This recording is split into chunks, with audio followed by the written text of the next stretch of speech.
यदि आप लोग क्लास 12th हिंदी स्टूडेंट हैं और 24 फरवरी को एग्जाम देने वाले हो तो ये वीडियो आप सभी लोग के लिए बहुत ही ज़्यादा इंपॉर्टेंट रहने वाली है। इस वीडियो में मैं आपको 13 नंबर बिल्कुल गारंटी के साथ बोल रहा हूँ कि पक्के करवाने वाला हूँ। 13 नंबर इस वीडियो से कंप्लीट हो जाएंगे। मात्र 10 से 15 मिनट की वीडियो रहने वाली है और 13 नंबर बिल्कुल पक्के होंगे। यदि आप लोगों ने अभी तक कुछ नहीं पढ़ रखा है या फिर आपको दिक्कत हो रही है तो इस वीडियो को देख लीजिएगा। जो आपका पेपर होता है उसमें आपका जो प्रश्नोत्तर संख्या 10 और जो 11 आता है उसको मैं पूरा इस वीडियो में बताने वाला हूं। यदि आप देख लेते हो तो पूरे आपके यहाँ पर 13 नंबर पक्के होंगे।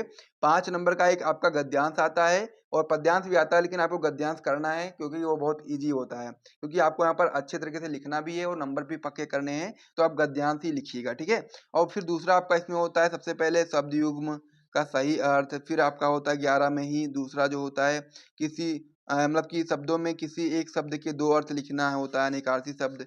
फिर आपका वाक्यांशों के लिए एक शब्द और फिर वाक्यों में त्रुटि मार्जिन। इस प्रकार से आपका ये होते हैं। तो ये सारे प्रश्न हम लोग आज के एक ही वीडियो में करने वाले हैं। पूरे टोटल आपके 13 नंबर पक्के होने वाले हैं। तो यदि आपको पक्के करना है तो वीडियो को लाइक कर दो, चैनल को सब्सक्राइब कर दो। फिर हम लोग वीडियो को शुरू करते हैं और पूरे के पूरे 13 नंबर आपको मैं पक्के करवाता हूँ। सबसे पहले हम लोग बात कर लेते हैं कि अपठित गद्यांश पर आधारित जो प्रश्न आते हैं, जो 5 नंबर के होते हैं, उनको आपको कैसे करना है ताकि आपको यहाँ पर 5 नंबर बिल्कुल पक्के हो जाए, आपका एक भी नंबर ना कटे। तो यहाँ पर मैं आपको बता दूं सबसे पहले क्या बता देना है आपको। सबसे पहले आपको बता देना है कि कैसे आपको यह चीज करनी होती है। अब यहाँ पर जो आपका गद्यांश आता है वो बहुत ही इजी गद्यांश होता है। इजी इसलिए होता है क्योंकि वो पूरा हिंदी में होता है, ठीक है। पूरा आपको यहाँ पर हिंदी में अच्छे तरीके से लिखा होगा, कोई अच्छे बड़े बड़े वर्ड भी इसमें नहीं लिखे होंगे जो आपको समझ में ना आए। पूरा आपको हिंदी में एकदम सरल भाषा में लिखा रहेगा, पूरा एक अच्छा ज्यादा सा गद्यांश लिखा रहेगा इस प्रकार से, ठीक है। अब उसको आपको पढ़ना है। उसको पढ़ने के बाद आपके सामने 3 क्वेश्चन आएंगे। क्वेश्चन नंबर फर्स्ट, सेकंड और थर्ड, 3 क्वेश्चन आएंगे। तीनों का सही जवाब देने पर आपको मिलेंगे कितने नंबर? 5 नंबर, ठीक है। इस प्रकार से आपको समझना है। जैसा कि यहाँ पर गद्यांश दिया गया, इसी प्रकार से कोई भी गद्यांश आ सकता है, इससे बुक से कोई मतलब नहीं है, ठीक है। ये कहीं से भी आपका आ सकता है, कहीं से भी आएगा। बस आपको इसको पढ़ना है, पढ़ने से ही आपको आंसर मिल जाएगा, इसमें कोई दिक्कत आपको नहीं होगी, क्योंकि आप पढ़ोगे आपको आंसर बता दोगे, ठीक है। पहले सबसे पहले पढ़ लो, फिर हम लोग क्वेश्चन आंसर को देखते हैं। पहला क्या है इसमें आपका क्या दिया गया है? आजकल दूरदर्शन पर आने वाले धारावाहिक देखने का प्रचलन बढ़ गया है। बाल्यावस्था में यह शौक अच्छा नहीं है। दूरदर्शन पर दिखाए जाने वाले धारावाहिकों का स्तर बहुत ही घटिया होता है। उसमें अश्लीलता, अनास्था, फैशन तथा नैतिक बुराइयां ही अधिक देखने को मिलती हैं। अभी बालक मानसिक रूप से परिपक्व नहीं होते हैं। इस उम्र में भी वे देखेंगे, उसका जो प्रभाव होगा निश्चित ही उनके दिमाग पर अंकित हो जाएगा। बुरी आदतों को वे शीघ्र ही अपना लेंगे। समाज शास्त्रियों के एक वर्ग का मानना है कि समाज में चारों ओर फैली बुराइयों का एक बड़ा कारण दूरदर्शन तथा चलचित्र ही है। सब इस बात से भली भांति परिचित हैं। इतना सब ज्ञान होने के बाद भी यदि वह इस राह पर आगे बढ़ते रहे तो उनसे बड़ा मूर्ख और कोई नहीं है। बिना समय की पाबंदी के घंटों दूरदर्शन के साथ चिपके रहना बिल्कुल गलत है। इससे मानसिक विकास रुक जाता है, दृष्टि में कमजोरी आ सकती है और तनाव बढ़ सकता है। इस प्रकार से क्या हो गया आपका ये आपका हो गया कहाँ पर? ये अपठित गद्यांश, ठीक है। ये आपने पढ़ लिया है। अब यहाँ पर 3 क्वेश्चन आएंगे। क्वेश्चन का जवाब किस प्रकार से देना है? सबसे पहले क्या दिया गया है? दूरदर्शन पर दिखाए जाने वाले धारावाहिकों में क्या अधिक देखने को मिलता है? तो यहाँ पर क्या पढ़ा था आप लोगों ने कि दूरदर्शन पर दिखाए जाने वाले धारावाहिकों जो स्तर है बहुत ही घटिया होता है। उसमें अश्लीलता, अनास्था, फैशन तथा नैतिक बुराइयां अधिक देखने को मिलती हैं। बस यही छाप दो यहाँ पर उठा करके, ठीक है। बस यही छापना है आपको कि दूरदर्शन पर दिखाए जाने वाले धारावाहिकों में अश्लीलता, अनास्था, फैशन तथा नैतिक बुराइयां अधिक देखने को मिलती हैं। दूसरा क्वेश्चन क्या है इसमें? दूसरा क्वेश्चन है कि दूरदर्शन का दुष्प्रभाव बच्चों पर अधिक क्यों पड़ता है? तो यहाँ पर क्या है? इस उम्र में वो देखेंगे तो उसका प्रभाव निश्चित उनके दिमाग पर अंकित हो जाएगा, क्योंकि यहाँ पर क्या है कि जो बच्चे होते हैं वो दूरदर्शन को अधिक समय तक देखते हैं, ठीक है। इसीलिए दूरदर्शन का प्रभाव बच्चों पर अधिक इसलिए पड़ता है क्योंकि बच्चे अधिक देर तक दूरदर्शन देखते हैं और बहुत सारी गंदी चीजें भी उसमें दिखाई जाती हैं, जिसकी वजह से उनका दिमाग जो है वो उस चीजों को जल्दी से माइंड कर लेता है और फिर उनके ऊपर दुष्प्रभाव पड़ता है। अगला क्या है? दूरदर्शन के व्यसन से क्यों बचना चाहिए, ठीक है। तो आप क्या बताएंगे? दूरदर्शन के व्यसन से इसलिए हमको बचना चाहिए क्योंकि यह हमारी मानसिकता को प्रभावित करता है, क्योंकि आप लोग यहाँ पर जानते ही हैं।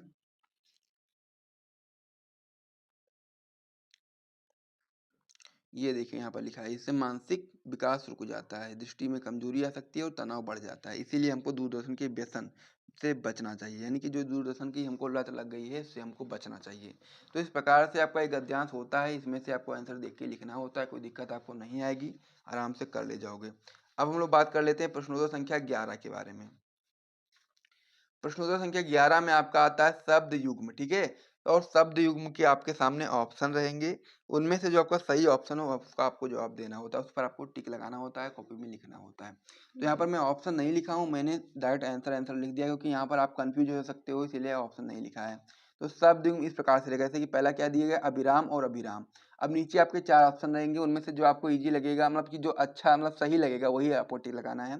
जैसे कि अभिराम का क्या अर्थ होता है, बिना रोक के, और अभिराम का मतलब होता है सुंदर। तो पहला कंप्लीट हो गया, याद कर लेना। दूसरा क्या है, अंश अंशु। अब यहाँ पर जितने मैं आप बता रहा हूँ ना, इतने आप पढ़ ले जाते हो तो इसी में से आएगा, गारंटी के साथ मैं बोल रहा हूँ। अंश अंशु, तो अंश का होता है मतलब भाग, अंशु का मतलब किरण होता है। तीसरा आपका है व्यसन व्यसन, ठीक है। तो व्यसन का मतलब होता है अर्थ, और व्यसन का मतलब होता है आदत। जैसा कि मैंने लास्ट क्वेश्चन में यहाँ पर आप देखा भी था, क्या दिया गया था कि व्यसन से क्यों बचना चाहिए। तो व्यसन का मतलब क्या है, आदत। दुर्व्यसन की आदत से आपको क्यों बचना चाहिए, क्योंकि ये आपके मानसिक विकास को रोक देता है, ठीक है। तो इस प्रकार से आपका हो गया। चौथा क्या है, बात और वात। बात का मतलब होता है बातें, वात का मतलब होता है हवा। पांचवा आपका है श्रवण श्रवण। श्रवण का मतलब होता है कान, श्रवण का मतलब होता है बिच्छू। ये सभी आप लोग इसको याद करते हुए चलिएगा, 2-2 3-3 बार पढ़ते चलोगे ना, याद हो जाएगा आपको। फिर आपका इसमें चौथा दिया गया है द्रव्य और द्रव्य, ठीक है, द्रव और द्रव्य। तो द्रव्य का मतलब होता है तरल पदार्थ, और द्रव्य का मतलब होता है धन, सभी लोग नोट करिएगा। फिर आपका है अनल अनिल। अनल का मतलब होता है अग्नि, अनिल का मतलब होता है वायु। फिर आपका है जलज जलद।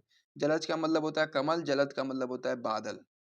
फिर आपका है अम्बुज अम्बुद। अम्बुज का मतलब होता है कमल, अम्बुद का मतलब होता है बादल। अंश का मतलब होता है कंधा, और अंश का मतलब होता है हिस्सा। अब यहाँ पर देखो,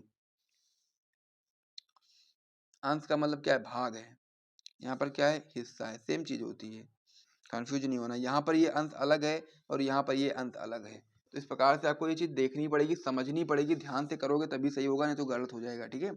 फिर आपका इसमें दिया गया है अगला, स्वर्ण और सवर्ण। स्वर्ण का मतलब होता है सोना, और सवर्ण का मतलब होता है उच्च जाति। फिर आपका है कुल और कूल, ठीक है। कुल का मतलब होता है वंश, और कूल का मतलब होता है किनारा। फिर आपका है परुष और पुरुष। परुष का मतलब होता है कठोर, पुरुष का मतलब होता है आदमी। फिर आपका होता है जलद जल्दी। जलज का मतलब होता है बादल, जल्दी का मतलब होता है समुद्र। इस प्रकार से कंप्लीट हो गया है। तो 11 वाला भी कंप्लीट हो गया है, ठीक है।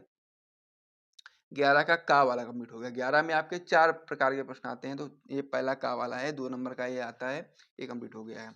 अब दूसरा इसमें आता है 11 का खा वाला, जो होता है वो आपका होता है शब्दों के अनेक अर्थ, ठीक है। यानी कि जो निम्नलिखित शब्दों में से किसी एक शब्द के 2 अर्थ आपको लिखने होते हैं, यानी कि पर्यायवाची समझ सकते हो आप लोग, अनेकार्थी शब्द बोलते हैं इसको।